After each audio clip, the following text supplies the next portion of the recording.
The Ministry of Education has clarified new changes to the CBC program.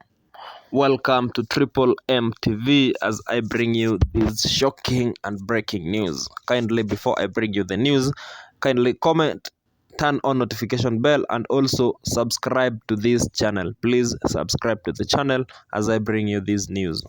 The Ministry of Education has flagged a viral poster on proposed CBC and school reforms which are going to be taken as from next year. In a statement dated Wednesday, 19th October 2024, the ministry urged Kenyans to ignore the poster and its contents given that it was making rounds on social media.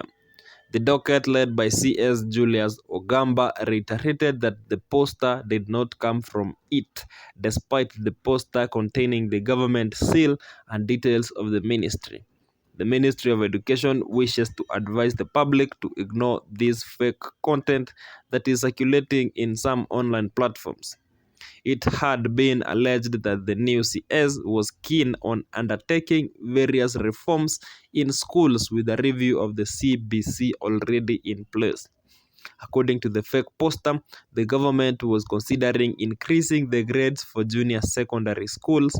It was also purported that the government intended to carry out reforms in the hiring of teachers for junior secondary and also change the requirements for teachers heading the institutions. Priority for leadership and administrative roles in junior schools will be given to administrators with primary education experience who have advanced to secondary school training and certifications in line with the Teachers Service Commission (TSC) promotional regulations. The CBC was rolled out during the reign of former President Uhuru Kenyatta. The new system of education was to replace the 844 system. Notably, various reforms were initiated after a task force formed by President William Ruto submitted its reports. Some of the reforms that were undertaken include the domiciling of junior secondary schools in primary schools. Some of the secondary school teachers to honor, they said that move grade 9 to secondary schools to honor teachers. Now, the World Teachers Day, which was some 3 days ago, marked worldwide to honor our teachers for the selfless service to humanity. This year's theme is recognizing and appreciating teachers' voices and working towards a new social contract for education. As we honor our teachers, the biggest conversation in the education circles for January 2025, with the approach government has taken to retain grade 9 in primary schools, experts are warning of chaos and confusion. The Ministry of Education argues that the 1.3 million grade 8 learners set to transition to grade 9 in January will remain in primary schools in conformity with the recommendations of the Presidential Working Party on education reforms. However, has the voice of the teachers been sought on this matter?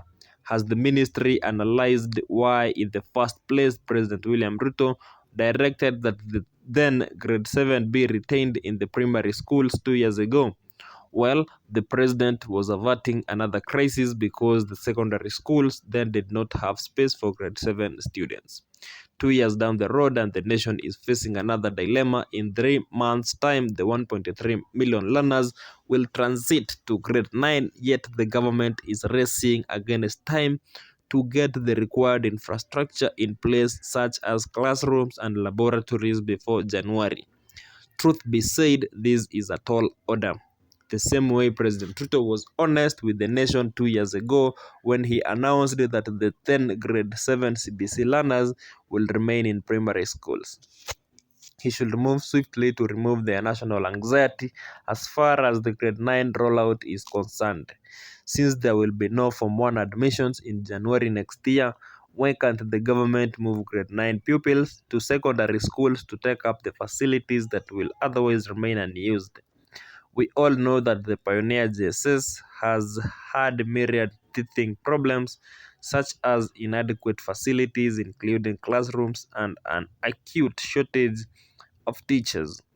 Why would the government send someone's child to grade 9 where there will only be two teachers specialized in only one or two subjects, yet there are teachers specialized in all subjects in secondary schools? It is encouraging to report that secondary school principals are ready to offer a solution to this impending problem. They recently said that from January they will have vacant classrooms they could use to host grade 9 learners. The Kenya Secondary Schools Heads Association National Chairman Willy Kuria, during the association's last national conference for principals, confirmed that the institutions are ready to host grade 9 because they have adequate facilities and trained teachers that the government can tap. As we celebrate teachers, the question that keeps lingering is this: are the voices from our tutors being heard? Teachers are central players in curriculum implementation. No nation can succeed in educating its children effectively if teachers' voices are not taken seriously. They are the ones who directly implement the curriculum in the classroom, utilizing their instructional skills to deliver lessons, facilitate discussions, and assess student progress. Their voice is paramount in enhancing effective CBC reforms. Kindly continue subscribing to this channel, comment, and also do not forget to turn on the notification bell to receive more updates from Triple M TV, your number one online news channel platform.